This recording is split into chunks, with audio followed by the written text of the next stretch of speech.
Hi, my name is Vanessa, and I am writing a novel in 2 years. This week is bad, so we're gonna go really fast into the intro and then just get into it because I'm crumbling in the sun as we speak. I'm a part of this 2 year program called the Book Project with Lighthouse Writers. It's a 2 year program where the goal is to get you as close to a finished draft of your manuscript as possible. In between, there's intensives, there's classes, there's meetings with agents and managers, or agents, I guess, to help get your book sold, get your name out as a writer, XYZ, ABC. It's lovely.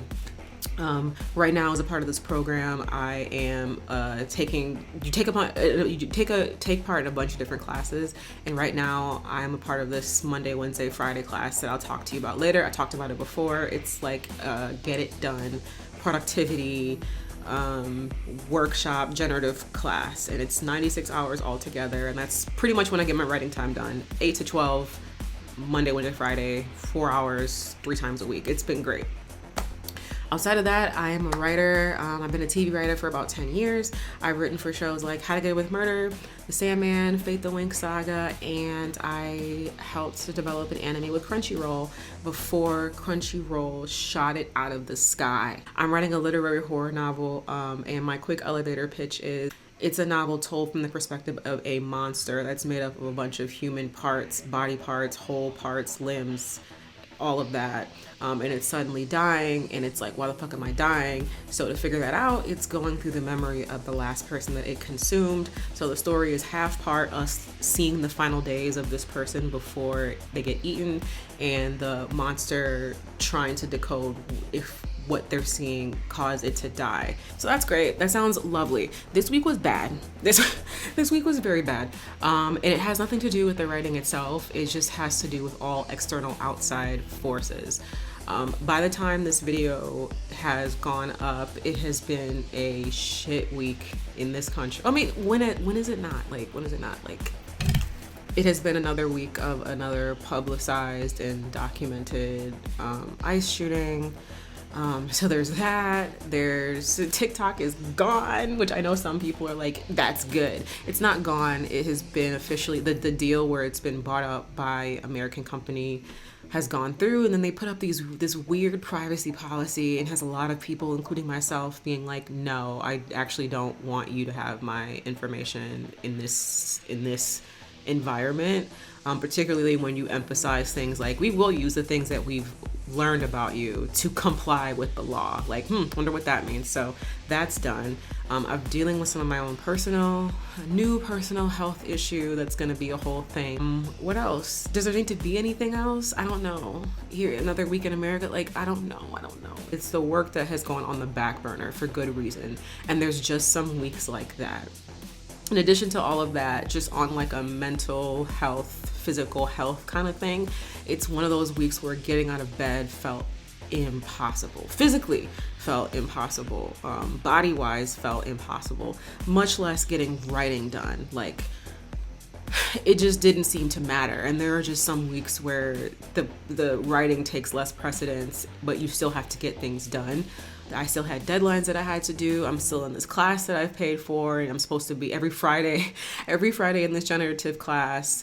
Our teacher basically popcorn randomly snipes one of us and calls us to read 500 words of something that we've written during the class, and it's it's an encouragement to write. It's a threat, but it's an encouragement to write. So you still kind of have to show up and do the work, no matter what. So even though the work was all on the back burner, I still had to move forward. And so that's kind of what I wanted to talk about this week, just what it's like as a professional writer, as a hobbyist writer, whatever you want to call yourself, when you do not have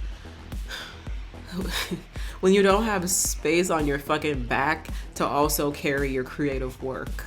How did I personally survive Hell Week while getting some of that creative stuff done? And this, I swear to God, this is not those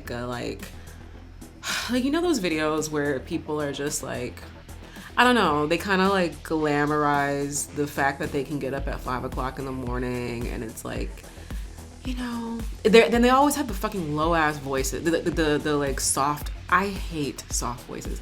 That sounds bad, but I really don't like soft voices in videos because I'm like, you are forcing it.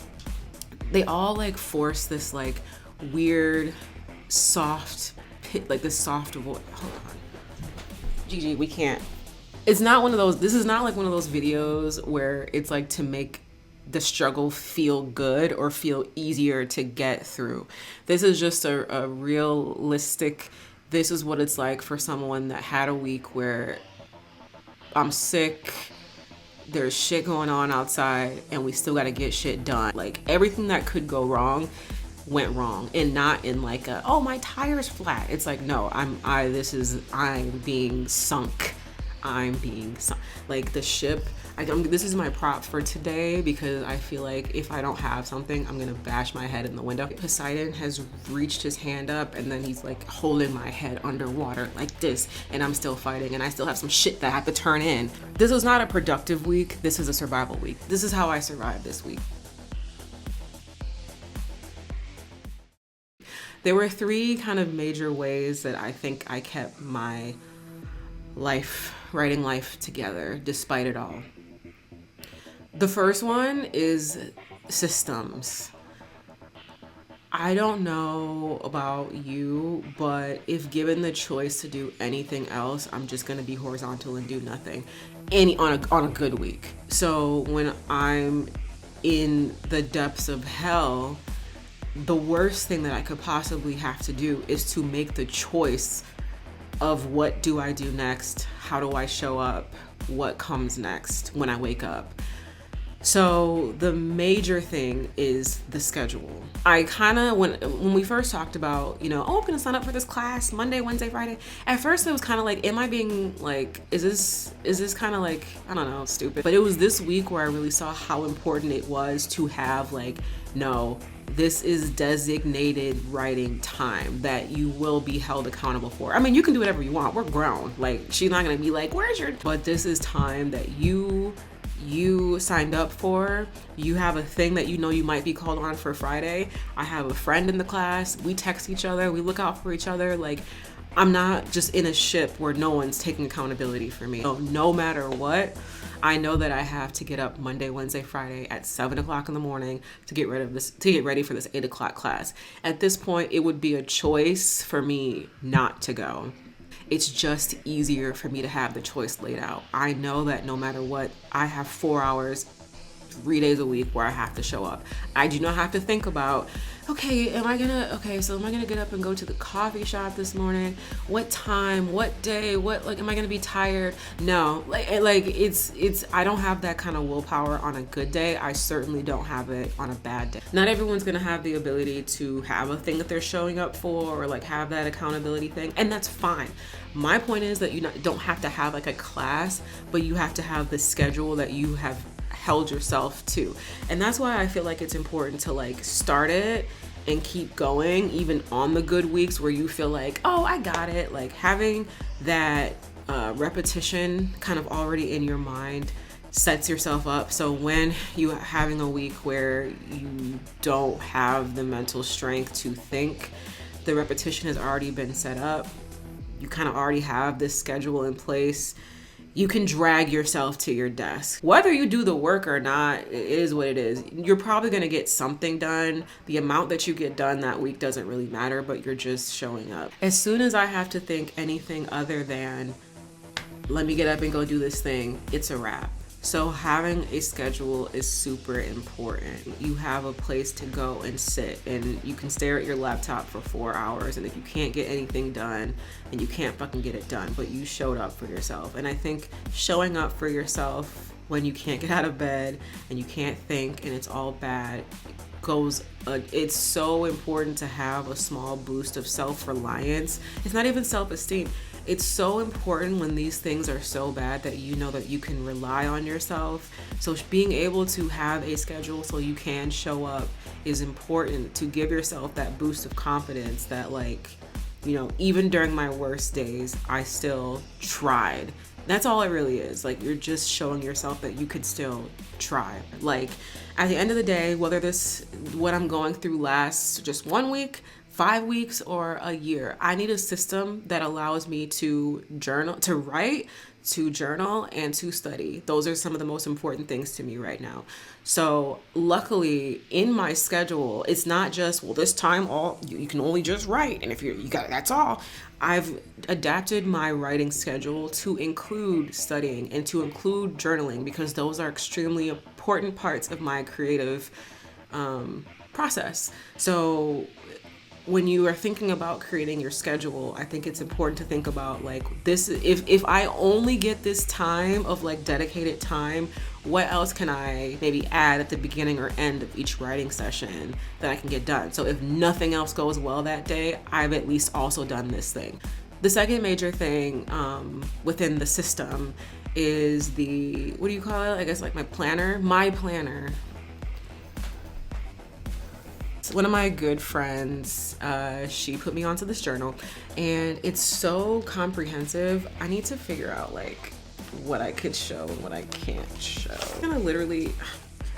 I'm just gonna use a different page. So this journal came with, you have to figure out how to use your planner.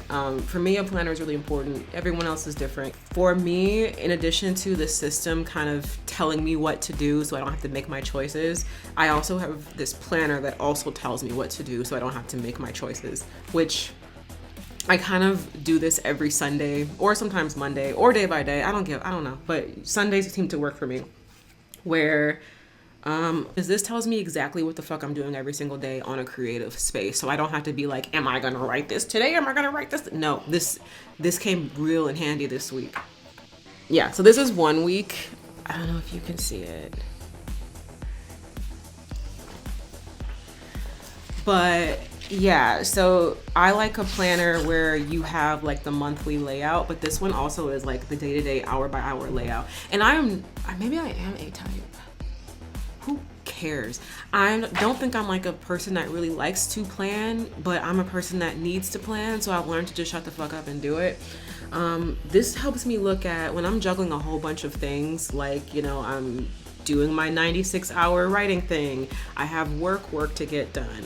I'm doing the YouTube thing now. I'm going to the gym. I have friends. This kind of helps me, so I wake up and I'm like, okay, for the next from 8 to 12, I have this. And then the goal is to get to the gym between these hours. And then the goal is to do this next thing for them. And I know that sounds so like, oh wow, like that's so intense. But again, the whole thing is to make taking the thinking out of doing what I have to do. I close my laptop for the 96-hour, the Monday, Wednesday, Friday thing. Let's say 12 o'clock hits and I close my laptop. As soon as I get to the, okay, what next?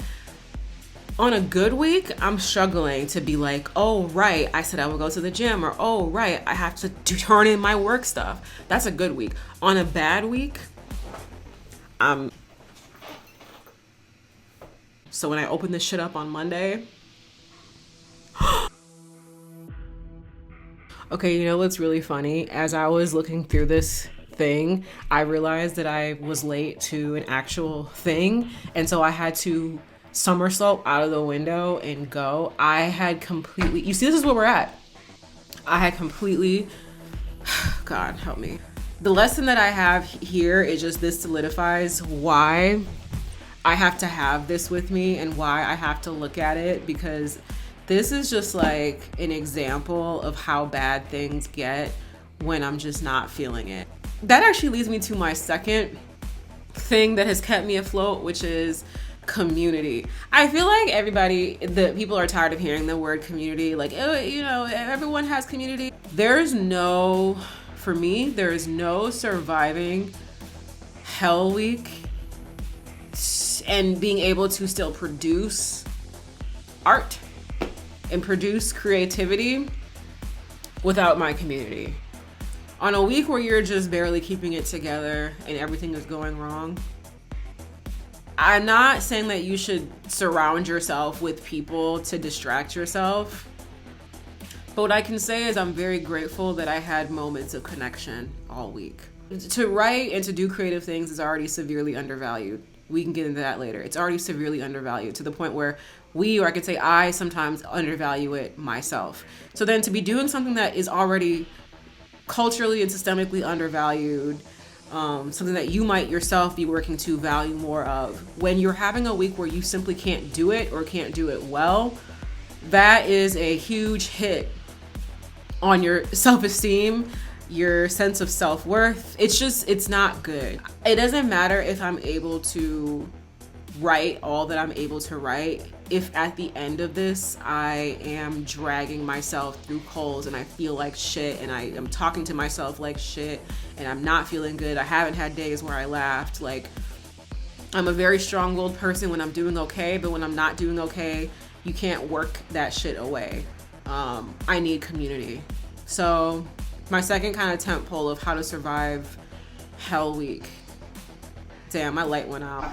It's all going wrong, and yet we persist. It's about getting outside of your mind, getting outside of what your brain is telling you, sharing ideas, sharing what's going on, getting affirmed in what you're feeling, getting ideas, getting tips, learning how you can change things. What are you missing? What am I missing? What's true?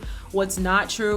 It's so important that your brain understands that even when you're at the lowest of the low and things are bad and you're not being creatively fulfilled, that you are still loved and that you still have people around you, and that even in those moments, being able to share ideas and communicate is super creative. It kind of fulfills that creative thing. But I truly think that when you cannot get out of bed, on a mental health perspective, it's important for you to be surrounded by community. On a, we need to get through this to the next week. On a, you still need to be creatively productive in a way. Being surrounded by people, laughing, expressing stuff, making art with, telling stories, like it all kind of like adds up. And hopefully later on, it is a well that you can tap into during the weeks or months or years that you don't have anything to give. I hope that makes sense. I don't know, because mentally I'm tapped out. If our brains are cluttered with just negative self-talk, and I know that there's these authors out there that everyone is like, oh, have you heard of Kafka? Like, I get it, but that's just not the kind of life that I want to live. I don't want to end up killing myself for the art, you know what I mean? Like, I got too many other things that I'm trying to do with my life. That the work did not keep me going this week. Opening up my laptop, going to class, like that forced me to keep going, but that didn't keep me going, if that makes sense. I was dragged there, but what helped me go to bed and be like, we will try again tomorrow, was the boost of energy that I got from hanging around my friends, laughing and letting them know how I felt. So I had some really cool, I took some videos of it. I took a walk with a friend. I saw some really cool buildings. Like I paid attention to what was around me because I didn't want to be on my phone. So we saw some cool stuff on our walk. I went to the movies last week with a friend. I went to dinner with a friend. It was really nice. It was really nice. And today was spontaneous ice cream on the stoop outside of this random ice cream place that I'd never been to in Hollywood. So that was fucking cool. And that made the day all the more better. It's connection. It's all about connection. So looking at community as far as friendships, but also looking at it as far as what you care about. And if, you know, a big trigger and source of contention for you right now is the fact that what the fuck is going on outside? I'm panicking, I'm frozen. Starting by going online, finding well, okay, I'm gonna save this for the next section. I'll just say for this section, looking at people who are like-minded with what you like, what you believe in, knowing with yourself what you can do, what you have skills in doing, what you can offer, reaching out to people and they're like reaching out to these organizations. When is your next meeting gonna be? Showing up to those meetings, reaching out in the DMs, you know, doing your best to create that community for yourself or introducing yourself to, because not everyone's gonna be a community builder. I'm not. Yeah, the final thing and the most important thing, not the most important, but the final thing and a huge thing that I've learned in my adult life is the agency. Taking agency when it's all wrong, taking agency with what you can fix. I am someone that will let myself spiral severely. And then I will spiral and have the nerve to say, well, time for me to write now. Oh, why can't I write? Why can't I function? Why can't I go hang out with friends? All I have to do is outthink what I'm just thinking. If I sit here and I spiral, I'll be able to think myself out of this spiral, and it never works. And we know that it doesn't work. So what agency do we have in this situation? As a part of that planner thing that I told you about, again, movement is important. So when I make my plans, I always include the gym in the day-to-day thing. I don't be doing gym 3 hour. No, I always just include, we just need an hour. Here's 10 minutes to walk to the gym, the hour in the gym, and 10 minutes afterwards. Write that shit down. So I do not make a choice. The gym and moving my body is the most important thing that gives me agency during the week. Like, if I don't have movement, then it just kind of collapses from there. So when we know that we don't have mental fortitude and, you know, some of our physical fortitude is down, we know that we need to move and move energy around and get blood pumping and to think. And so on an agency level, at bare minimum, I have to move my body and go to the gym. Reading, you know, I have agency in what I can do creatively. I can't write, bet. So you read something. I don't have the energy to read something that's easier. You can do it in bed. I can do it when I'm cozy. Creative agency. I may not be able to do the thing that I really want to do, but I have the ability to read a couple pages of a book every night. I can keep my mind active and creative. I can keep working, but I have to do something creative. So what can I handle? I can handle reading. The third thing, again, had to do with more of the collective, you know, I'm mad, what can I do about it? How can I participate in this current place and time? And I kind of mentioned it earlier. I put a lot of focus into assessing. I knew I couldn't really participate in anything. So it was assessing, where am I at right now? Like, what are my new skills and what are my new interests, and where can I go that what places and organizations can I go that either needs my skill, maybe is already doing what I do and I can learn from or help them out, and who's doing something that I'm interested in doing.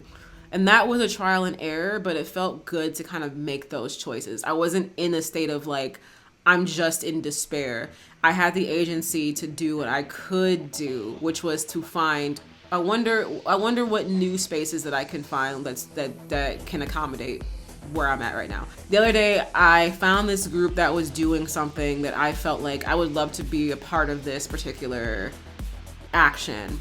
I went, drove all the way there, assessed, realized that it wasn't for me. It's really fine because it felt good to have looked up something, found something that I found interesting based on my interests, went there, scoped it out. I decided not to go for a few different reasons, but scoped it out, saw who was there, what the group looks like, how things are organized, and decide, oh, this doesn't work for me. Why doesn't this work for me? So I can know in the future this does and this doesn't. I don't know. It was a weird trial and error. I've never kind of left something like that before, but it was just nice to try something. So just the agency to seek out community versus kind of like freezing. It just kind of felt good versus I'm not doing anything. I'm just going to be sad and scrolling. You know what I mean? Fucking agency, man. All this shit in whichever way the things are not working out for you and you feel bad and things are falling apart and you're sick and you're in despair, what small thing do you have agency to do? And again, there are circumstances so beyond my scope of understanding that I'm not trying to assume that everyone has agencies to do anything. Like anything. When I'm saying agency, I'm not saying take the bull by the horns. I'm just saying in whichever way that you can assert sovereignty in your life in tiny, tiny, tiny ways, how can you do that thing. If I were to have sat and spiraled and doom scrolled, that is going to affect my writing, me personally. So I have to figure out what things I have to create agency in. And for me, it's that and the creativity. Anyway, I'm gonna end it here. Solidarity with the people of Minnesota. Solidarity with all freedom fighters fighting against Western imperialism everywhere. This was a really rough week. I don't know what next week's gonna bring. I do know that tomorrow I gotta get up at 8 o'clock. It's 7 o'clock and be ready. Not my mom sending me Facebook. Why should she be sending me Facebook stuff? I don't be on Facebook. I don't be clicking on none of them Facebook links. I don't have Facebook. Why do you keep sending me Facebook things? Send me TikTok things. I actually don't. Matter of fact, actually, there's also a TikTok alternative. Speaking of agency, there's a TikTok alternative that I'm learning about. I've been on Red Note for a while, so I don't even know if people can get on Red Note, but I've been on Red Note for like a year. So Red Note was where I went when the TikTok ban first happened, and it's been so fun. Shout out to Red Note. But there's this thing called, let me see, hold on. My mom texted me talking about a laugh amidst the tragedy. My mom is so dramatic. Me too, sis.